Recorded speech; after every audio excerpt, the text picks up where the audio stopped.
Self-doubt is one of the most dangerous forces you will ever face, not because it's loud, but because it's quiet. It doesn't storm in through the front door, it seeps in through the cracks. It doesn't come with a warning.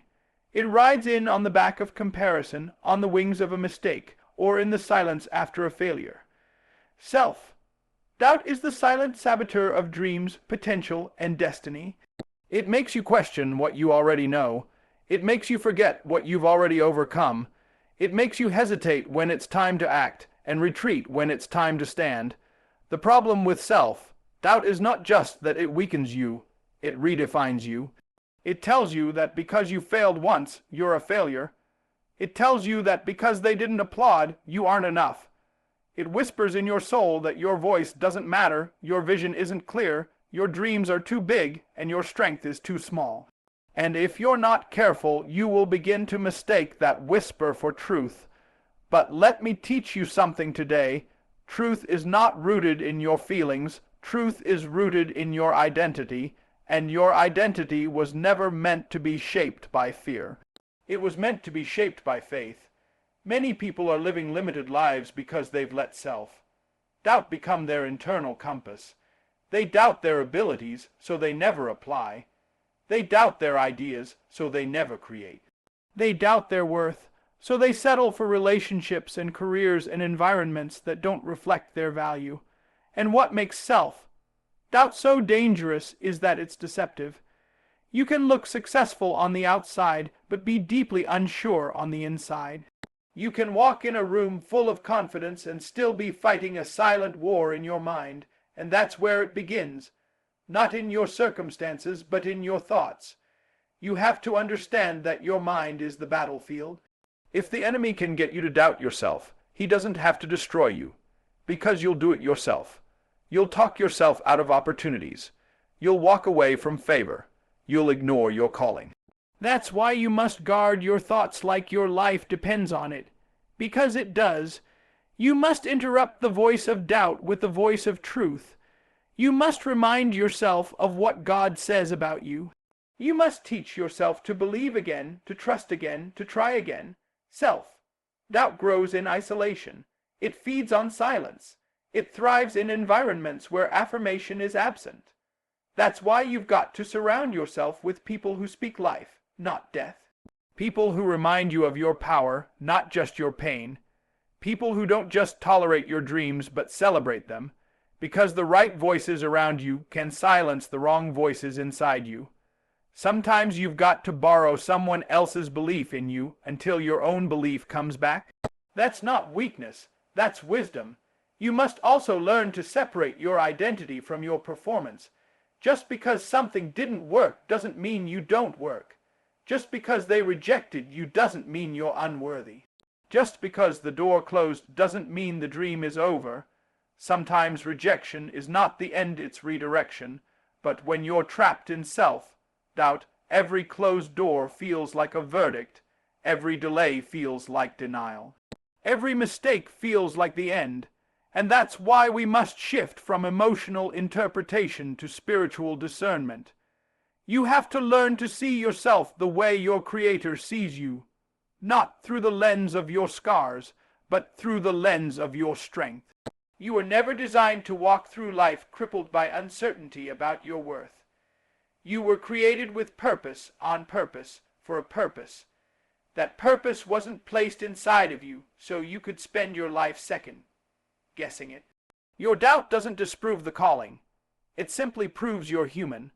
But if your humanity is all you focus on, you'll forget your divinity. You'll forget that you were created in the image of a limitless God, that you carry power in your words, vision in your mind, and authority in your spirit. So the next time self-doubt tries to speak, don't argue with it, answer it. Answer it with your work. Answer it with your effort. Answer it by showing up one more time, by believing one more time, by trying again even when everything in you says you can't. Because the greatest enemy of your future is not failure. It's the voice inside that says you're not enough. And I came to tell you, you are more than enough. You have survived too much to sit in silence now. You have overcome too much to stay stuck. You have been chosen, equipped, anointed. And the moment you start believing that is the moment your life begins to change. Never doubt yourself, not because you're perfect, but because your purpose is too great to waste on fear.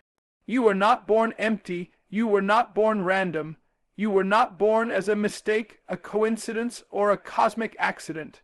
You were born with purpose woven into the very fabric of your being.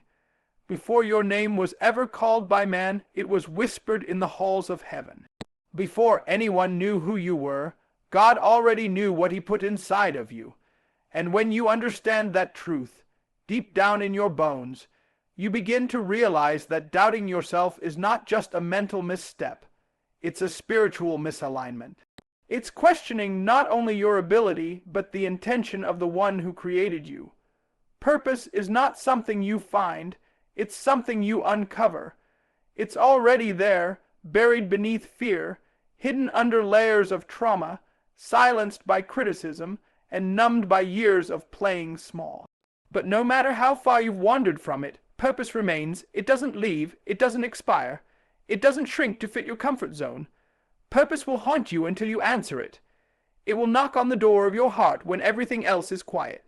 It will wake you up in the middle of the night when the distractions fade. It will call you by name even when you're trying to disappear. You see, when you doubt yourself, you don't just delay your dreams, you dishonor your design. Because you were made intentionally. Every gift you carry, every insight you possess, every scar you've endured, it's all part of your assignment. It's all usable. Your voice was not given to you to remain silent. Your mind wasn't formed for doubt and defeat. Your hands weren't crafted to stay idle. You were created to create, designed to move, built to build, formed to function in a way that only you can. And when you start comparing your journey to someone else's, you rob yourself of the clarity that comes with walking in your own lane. God didn't make a duplicate when he made you. You are the only addition. There is no one else with your fingerprint, your blend of experiences, your fire, your flavor, your rhythm. So why are you trying to fit in when you were born to stand out? Why are you questioning your value based on metrics that were never meant to measure you? Your worth isn't found in applause. It's not found in followers, fame, or financial status. Your worth is found in the fact that you are here, live, breathing, capable, and chosen. You matter because you were made with a mission. Purpose doesn't always shout. Sometimes it whispers through your frustration. Have you ever noticed how what bothers you deeply often points to what you were born to change? That thing you can't stand to see wrong, that injustice, that brokenness, that problem that won't leave your mind. It's not a burden, it's a beacon. That's your purpose pulling on you, calling you out of hiding, pushing you to rise above average. Your doubt tells you to stay quiet, but your purpose says, speak up. Your fear says, wait until you're ready. But your purpose says, move now, and the readiness will come. We spend so much time waiting for the stars to align, for the circumstances to be perfect, for someone to give us permission. But what if the fact that you're breathing is already your permission? What if the call on your life doesn't need another sign, but your obedience? You keep doubting whether you can, but the truth is, if it's in you, it's for you. You wouldn't be carrying the vision if it wasn't connected to your destiny. You wouldn't be dreaming about it if it wasn't part of your design. Stop letting the delay make you question the destination. Just because it's taking time doesn't mean it's not true. I want you to realize something powerful. Self-doubt and divine purpose cannot coexist for long. One will eventually push out the other. Either you will rise to your calling or you will shrink to your fear. You must decide which one gets to win. And don't you know that generations are tied to your obedience? Don't you know that when you step fully into who you were created to be, you don't just change your life. You change others. When you honor your purpose, you give others permission to honor theirs. When you break through your fear, you inspire someone else to fight theirs. Your courage becomes contagious, so never again question whether you were made for this. You were born for this moment. You were equipped for the battle. You were prepared for the pressure. Everything you've walked through has been preparing you for everything you're about to walk into. You're not starting from scratch, you're starting from strength. The lessons you've learned, the tears you've cried, the resilience you've built, it all counts. Nothing is wasted. Nothing is lost. All of it is working together for your purpose. The world doesn't need another copy. It needs your authenticity. It needs your fire, your voice, your light. So stop dimming it with doubt. Stop silencing it with fear. You are enough, not because you've never failed, but because you were formed with purpose that's bigger than your past and greater than your insecurities. Walk in it, own it. Believe it, and never again doubt who you are. Growth does not begin in comfort. It begins at the edge of discomfort, right where fear is loudest, right where your knees shake, right where your voice trembles. That's where you grow, but here's the catch. You can't grow if you are ruled by self-doubt. Doubt keeps you bound to the familiar. Doubt makes you addicted to certainty. Doubt will keep you rehearsing your limitations while ignoring your potential. And nothing kills destiny faster than fear dressed up as logic. We've been taught to wait until we're ready, but let me tell you something real today. There is no such thing as fully ready. If you're waiting for the perfect conditions, you will miss your moment. If you're waiting until you have every detail, you'll delay your destiny. Growth begins when fear ends, not because fear disappears, but because you choose not to obey it anymore. You decide, I hear you, fear, but I'm moving anyway. I see the risk, but I'm leaping anyway. I feel uncertain, but I'm going forward anyway. That is when real growth happens, not when the fear is absent, but when the fear is no longer in control. Fear is a teacher, but it is a cruel one when it becomes your master. It teaches you how to shrink. It teaches you how to make excuses sound like wisdom. It teaches you how to rationalize missed opportunities. And when you let fear lead, it makes you build walls where God wanted to open doors. It convinces you to play it safe when you were created to walk by faith. Faith is not the absence of fear. It is the will to grow in the face of it. It is saying, even if I don't feel ready, I trust that the seed in me is ready to sprout. Let's talk about what growth really looks like. It looks like stepping into rooms where you feel underqualified. It looks like saying yes when you don't have all the answers. It looks like giving yourself permission to fail, learn, and keep moving. You don't grow by watching others. You grow by getting in the game. By trying, failing, adjusting, and trying again. You grow when you say, this might not work, but I won't let that stop me from working it. The problem is not the failure. The problem is when we fear the failure so much that we don't even start. Some of the greatest victories in your life will come on the other side of fear. The blessing is often behind the wall you're afraid to climb. The opportunity is often wrapped in discomfort. And if you're not willing to be stretched, you're not ready to be elevated. You can't be promoted in comfort.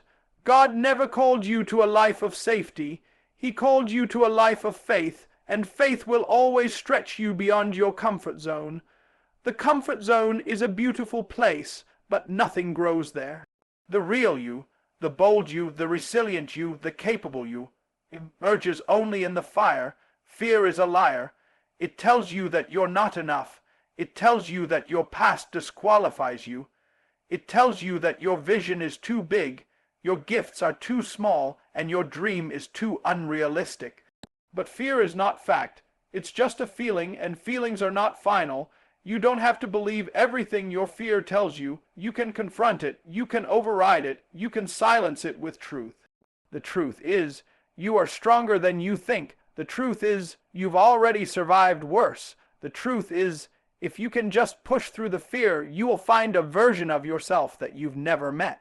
You will never know your true capacity until you challenge your current limits. That's what growth demands. Challenge.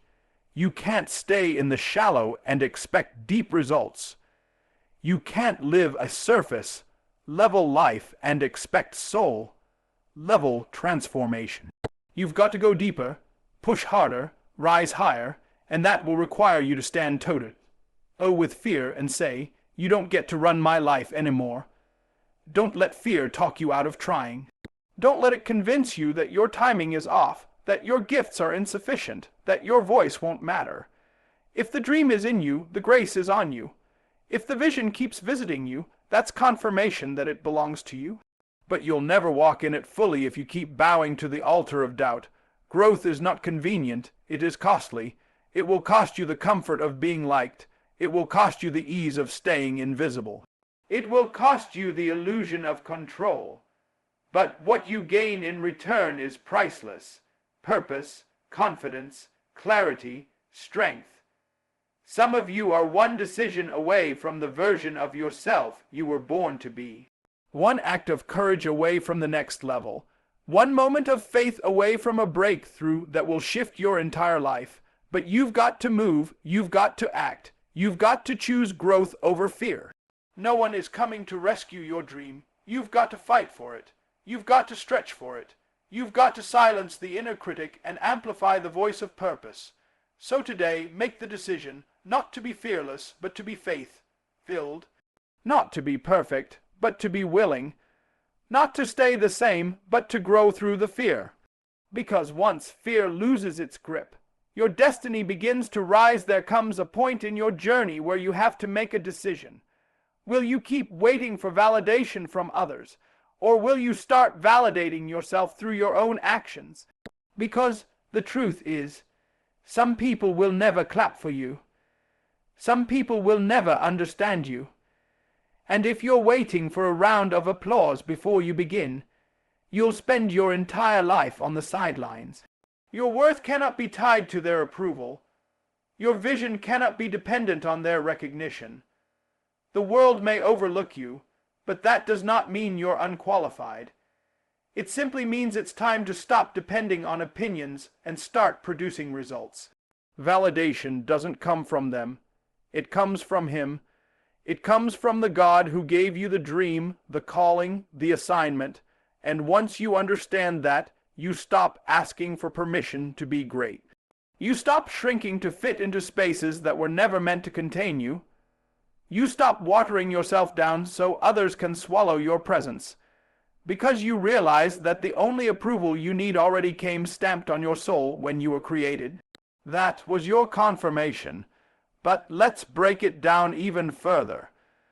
The reason so many people stay stuck is because they keep waiting to be seen before they show up. They want to be acknowledged before they act. They want to be celebrated before they commit. But you don't need a spotlight to shine. You don't need a title to be powerful. And you don't need the crowd's cheer to move in confidence. Some of the greatest breakthroughs will happen in the dark, in the quiet, in the unnoticed places, where no one is watching but God, and that's where character is formed. That's where identity is forged. That's where you learn to validate yourself through consistency, discipline, and faith. People may doubt you. They may misunderstand you. They may call your dreams crazy, your plans unrealistic, your voice too loud, your presence too bold. But none of that matters if you learn how to ground yourself in purpose. You don't need a consensus when you have conviction. You don't need applause when you have assignment. When you wake up every day and do the work, even when you're tired, even when you're ignored, even when it seems like nothing is happening, God sees you, heaven sees you, purpose sees you, and the reward doesn't come to the loudest. It comes to the most faithful. If you keep waiting for others to say you're good enough, you'll keep doubting that you already are. Validation must become internal, not external, and the only way to build internal validation is to move. To build, to create, to act in faith, because when you see what you've built, what you've pushed through, what you've survived, you no longer need someone else to confirm it. You can look in the mirror and say, I did that, I made it, I'm growing, I'm learning, I'm becoming. That's real confidence, that's earned belief, not arrogance, not ego, but grounded, unshakable identity. We've got too many people waiting on affirmation when they should be producing transformation. Too many people stalling their purpose because they haven't been picked. Let me tell you something. God picked you. Life picked you. Your pain, your process, your power. They picked you. You are not here by accident. And when you start validating yourself through action, you stop letting rejection define your worth. You stop letting silence shake your confidence. You stop measuring your progress by other people's responses. You weren't meant to live your life responding to praise or criticism. You were meant to live it responding to purpose. Praise can inflate you and criticism can deflate you. But purpose will sustain you. So don't let the likes, the shares, the compliments, or the lack thereof decide whether you keep going. Let the fire inside you be enough. Let the assignment on your life be louder than the noise around you. Sometimes the people closest to you won't see what's in you. They've gotten used to your humanity and overlooked your divinity. They see your mistakes and forget your potential. That's why you've got to stop giving yourself worth over to people who can't comprehend your calling. Not everyone has the spiritual lens to see what God is doing in you, and that's okay. They don't have to see it. You do, and when you do, when you truly recognize your own power, you stop auditioning for rooms you were born to lead. You stop seeking permission from people who were never assigned to your destiny. There is something powerful that happens when you move without applause. When you show up without being noticed. When you give your best even when no one claps. That's how champions are made. That's how leaders are shaped. That's how greatness is born. Not in the spotlight, but in the shadows of discipline and self-belief. And when you finally arrive at the place you were always destined for, you'll realize it wasn't their validation that got you there. It was your consistency, your faith, your resilience, and your commitment to the call. So let this be the moment where you stop doubting and start doing. Let this be the day you stop waiting and start walking. You don't need a stage to be significant. You don't need a platform to carry power. All you need is to believe what's already in you and take action on it. That action becomes your evidence. That evidence becomes your confidence. And that confidence becomes your strength. You keep thinking you've got to be perfect before you step forward. You keep thinking you need the right credentials, the perfect background, the cleanest track record, the ideal circumstances. But I came to remind you today that God doesn't call the qualified. He qualifies the called. He doesn't wait until you've got it all figured out. He calls you in the middle of your mess. He calls you while you're still healing. He calls you while you're still unsure, because he's not calling who you think you are. He's calling who he knows you are becoming. We live in a world obsessed with outward qualifications, degrees, achievements, status, titles. And while those things have their place, they are not the measure of divine assignment. Moses stuttered. David was a shepherd boy. Esther was an orphan. Paul had a past. But none of those limitations disqualified them from their calling. In fact, God often uses the very thing you think disqualifies you as the evidence that it's him doing the work through you. Because when it happens, people won't say, "Look at how smart he was," or "She had all the right connections." No, they'll say, "That had to be God." You see, if you wait until you feel worthy, you'll never move. If you wait until you feel ready, you'll die waiting, because the call doesn't come when everything is in place. It comes to shake things into place. The call of God is disruptive. It doesn't wait for your perfection. It requires your participation. And the most dangerous thing you can do with a calling is ignore it because of how you feel about yourself. Your feelings are not facts. Your emotions are not the engine. Your faith is. When God gives you a vision, he's not asking you to bring the resources. He's asking you to bring the yes. He already has the strategy. He already has the provision. He already has the connections. What he's looking for is a willing heart. A heart that says, "I don't feel qualified, but I'll go." A heart that says, "I'm nervous, but I'll trust you." That kind of faith moves mountains. That kind of surrender opens doors no man can shut. You've been talking yourself out of destiny because you're focused on your limitations. You're replaying every failure, every insecurity, every rejection, as if those are the reasons you can't succeed. But let me flip that for you. Maybe those scars are exactly why you're ready. Maybe the pain prepared you. Maybe the betrayal built you. Maybe the brokenness shaped your compassion, your depth, your understanding. You've been looking at your flaws as the reason you can't, but God sees them as the reason He can. Stop thinking God needs you to be perfect. If He only used perfect people, nothing would ever get done. He uses the willing, not the flawless. He uses the available, not the most impressive. Because when you walk into a room with your imperfections and still carry purpose, it speaks louder than polished perfection ever could. It tells people that grace is real, that strength comes from struggle, that power comes from process. Let me tell you, He doesn't call the ones with perfect resumes. He calls the ones with surrendered hearts. The ones who say, "Use me, Lord, even if I'm shaking, even if I'm scared, even if I don't understand how this is going to work." That kind of posture is where miracles begin. That's when doors open. That's when chains break. Not because you're so strong, but because you're so surrendered. Some of you are looking at the mountain ahead of you and saying, "I can't climb that." But you forget who's climbing it with you. You forget that God never sends you where His grace won't keep you. He equips those He calls. That means every time you say yes, heaven releases what you need: courage, wisdom, strategy, favor, but you won't see any of it if you don't move. The equipping doesn't come before the step, it comes because of the step. You've been asking, "Lord, am I ready?" But the better question is, "Lord, are you with me?" Because if He's with you, that's all you need. That's the real qualification. That's the secret sauce. That's the missing piece. It's not about being perfect. It's about being partnered with God. And when you walk with Him, He turns your weakness into strength. He turns your fear into faith. He turns your insecurity into influence. So stop waiting. Stop disqualifying yourself. Stop rehearsing the reasons why it shouldn't be you. Start declaring the reasons why it must be, because the world needs what you carry, your story, your struggle, your insight, your voice. It's all part of the package, and if you keep sitting on it, not only do you miss out, but so does everyone assigned to your gift.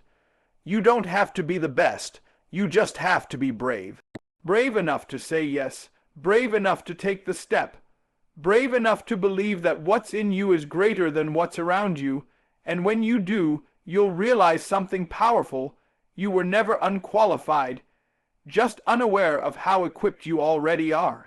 So today, walk like you're chosen, move like you're appointed, speak like you're anointed, not because you have all the answers, but because you know who called you. So now, as we close this moment, I want to speak directly to the part of you that's been hiding, the part that's been shrinking, the part that's been second-guessing, the part that's been paralyzed by fear and crushed by comparison. Hear me clearly. You are not a mistake. You are not unworthy. You are not too broken, too late, too small, or too far gone. You are called. You are chosen. You are necessary.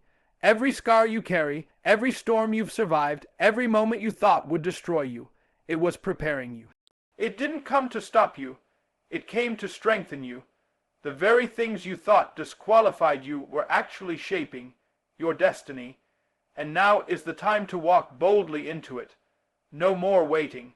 No more asking for permission. No more rehearsing the lies of doubt. It's time to rise. Never doubt yourself again.